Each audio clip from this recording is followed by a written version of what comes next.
Every Sunday at exactly 10:12 a.m., it started, not with a knock, not with a warning, but with footsteps, dozens of them, then hundreds, like some quiet parade that no one invited me to.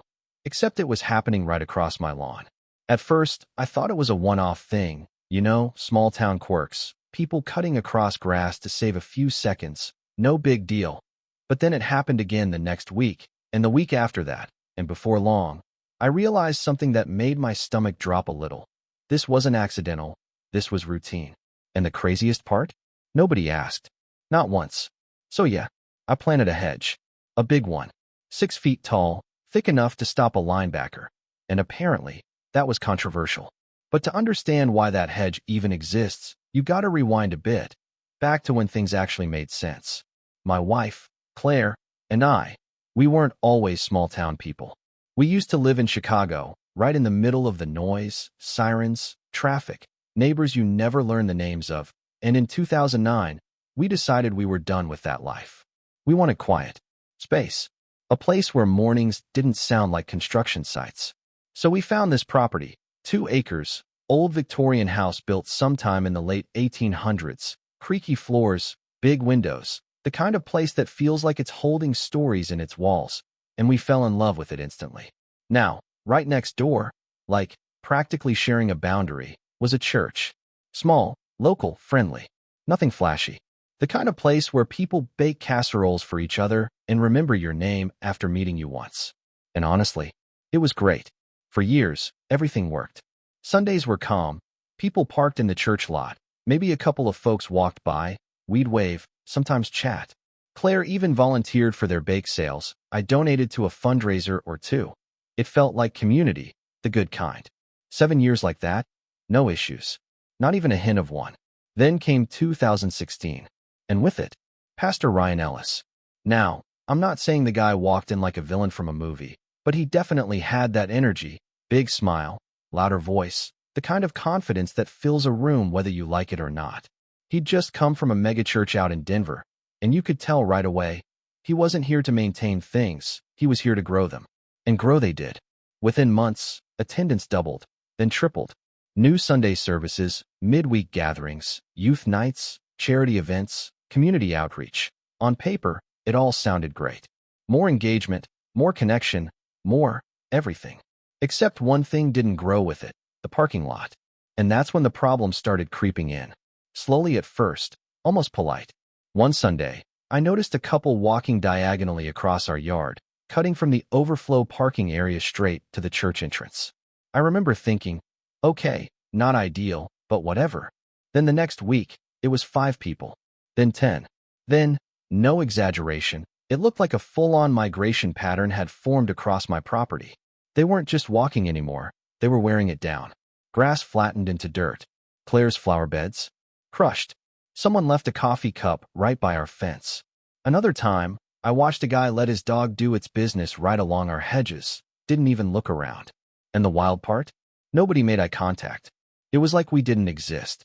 Like the land didn't belong to anyone. Claire tried to stay calm about it at first.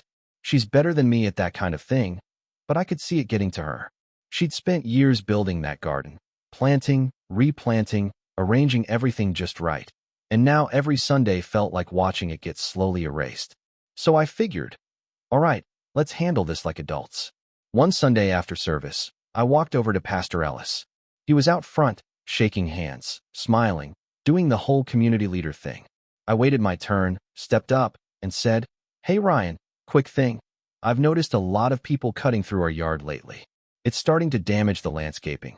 Could you maybe ask folks to stick to the sidewalk?" He smiled. That same polished, reassuring smile. "Oh wow, I'm really sorry about that," he said, nodding like he completely understood. "Yeah, absolutely. I'll make an announcement. Thanks for letting me know. Easy, clean, done." Or so I thought.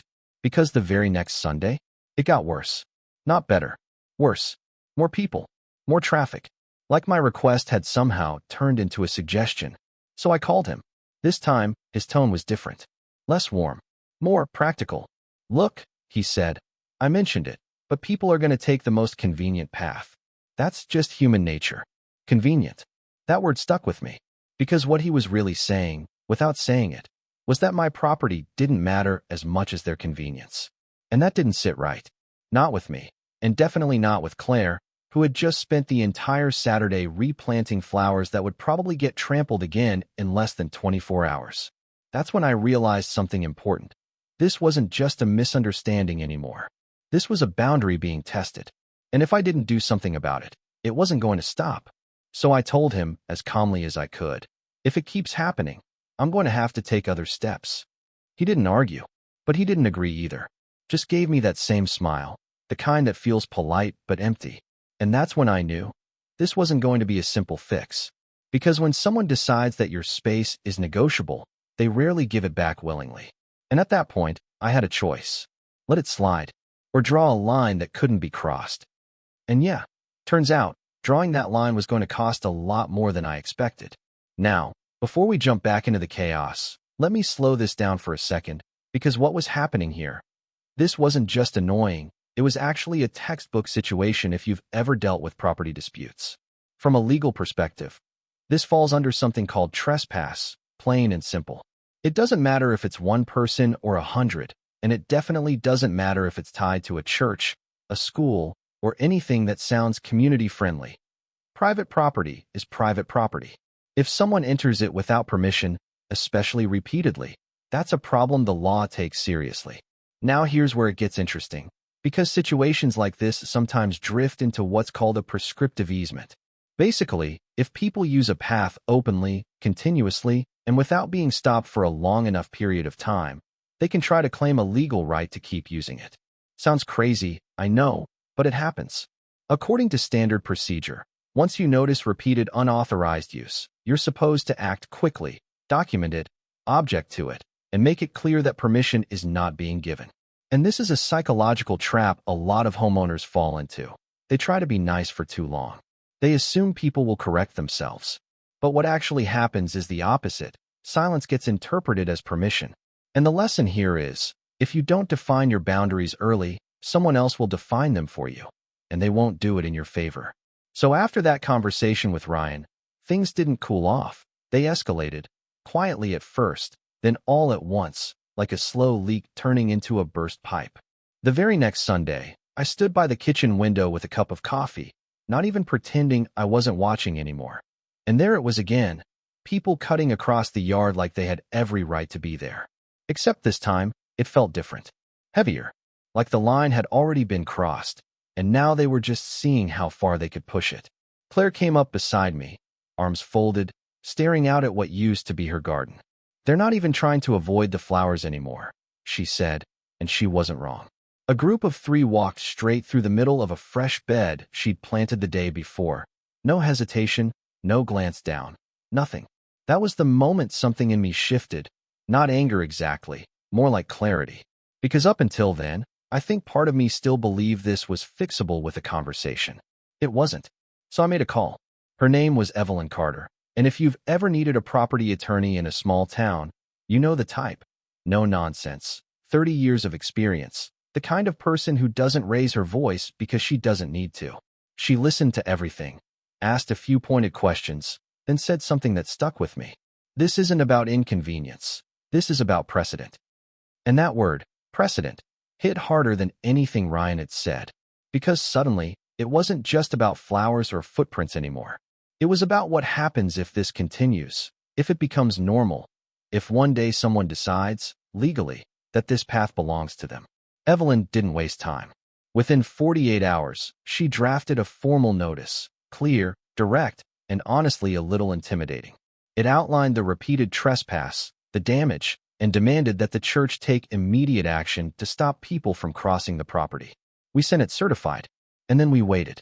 Now, if this were a clean story, that would have been the turning point, where the other side realizes they've crossed a line, apologizes, fixes the issue, and everyone moves on. Yeah, that's not what happened. A week later, we got a response. Not from Ryan, but from the church's attorney. And the claim? They argued that the path across our yard was a historic pedestrian route, something that had apparently existed long before we bought the property, long before the church even expanded. I remember reading that letter twice, then handing it to Claire like, are we actually doing this right now? Because here's the thing, There was no path. Not historically, not legally, not on any map, deed, or record. Just grass. Our grass. Evelyn's reaction was even more direct. She read the letter, leaned back in her chair, and said, "They're testing you." And that's when it clicked. This wasn't confusion. This was strategy.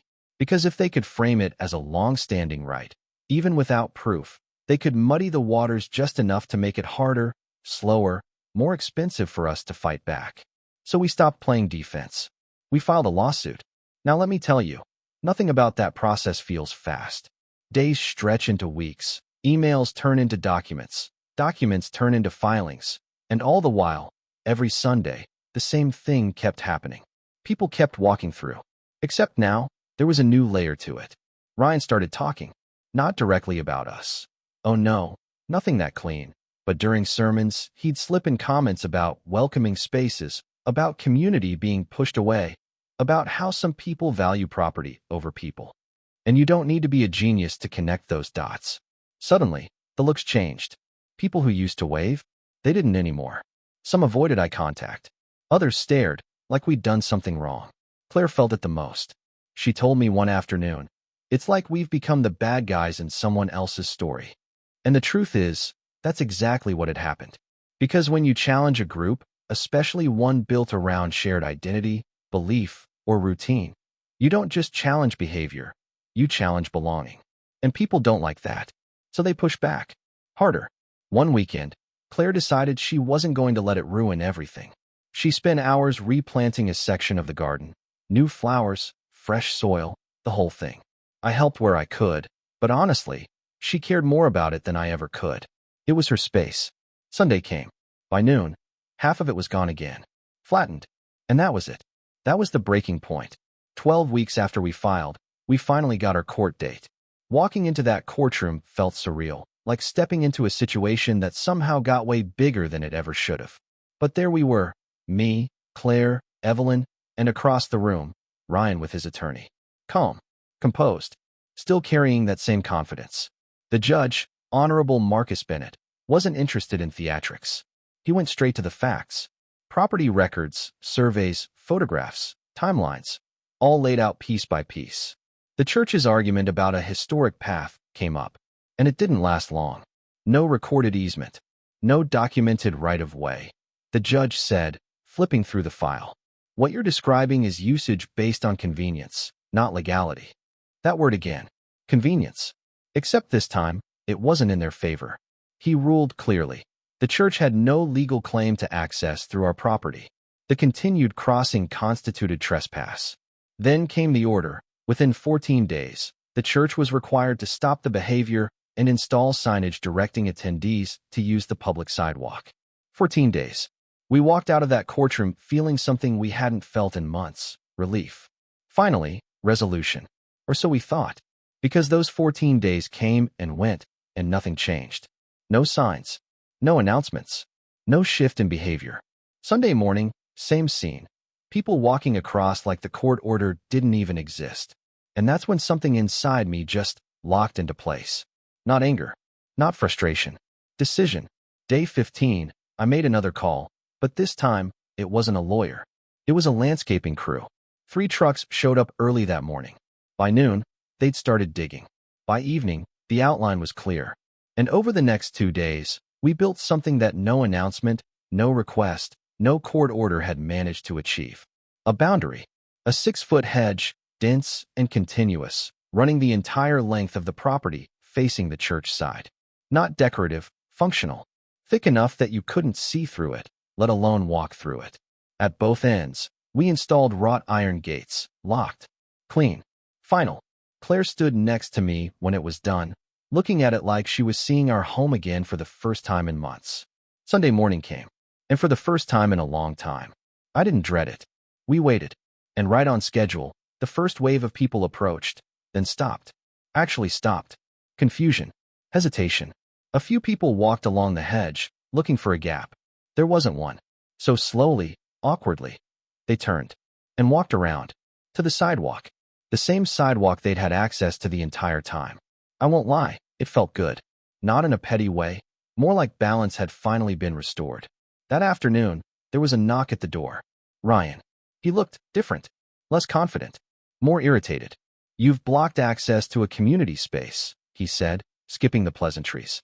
I didn't argue, didn't raise my voice. I just handed him a copy of the court order and Evelyn's card. "You had 14 days, I said. That was it. No speech, no debate, just facts. They tried one more move after that.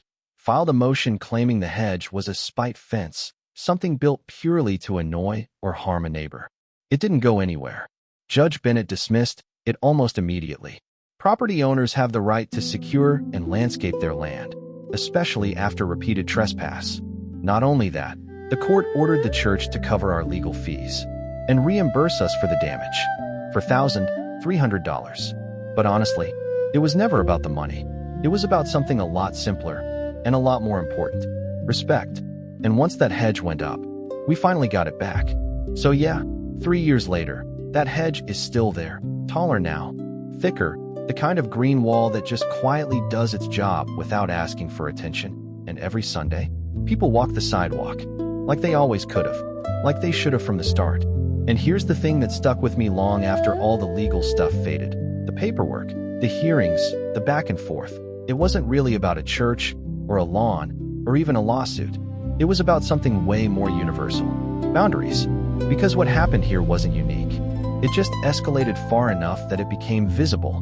But versions of this, they play out everywhere: in neighborhoods, workplaces, families, anywhere people start confusing access with entitlement. And if I'm being honest, part of the reason it got as far as it did was me. I waited too long. I told myself I was being reasonable, being neighborly, giving people the benefit of the doubt. But in reality, I was hesitating, avoiding conflict, hoping the problem would correct itself. It didn't. Because here's what I learned the hard way. This is a psychological trap. When you don't enforce a boundary early, people don't interpret that as kindness. They interpret it as permission. And once a behavior becomes routine, it stops feeling like a choice and starts feeling like a right. That's exactly what happened with that path. It wasn't a path at first, it was just a shortcut. But over time, repetition turned it into expectation, and expectation turned it into something people felt justified defending, even when it wasn't theirs to begin with. And Ryan, look, I don't think he woke up one morning thinking, "I'm going to take over someone's yard today." It was more subtle than that. Growth mindset, expansion, community reach. All those things sound good until they start overriding individual boundaries. Because from his perspective, more people meant more impact.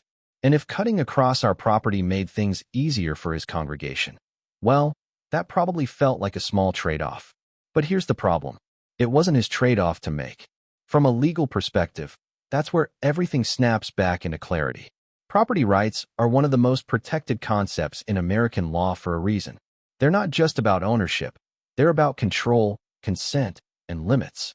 You don't get to redefine someone else's space just because it's convenient for you, or beneficial to a group, or wrapped in something that sounds morally good. Because if you allow that logic to stand, it doesn't stop at lawns. It spreads. And that's why situations like this matter more than they seem on the surface. According to standard procedure, when someone crosses a boundary, literally or figuratively, you address it early, clearly, and consistently. Not aggressively, not emotionally, just firmly. Because clarity prevents escalation. But hesitation? That's where things get messy. And I get it. Nobody likes being that neighbor. The one who complains. The one who pushes back. The one who says no. But here's the reality.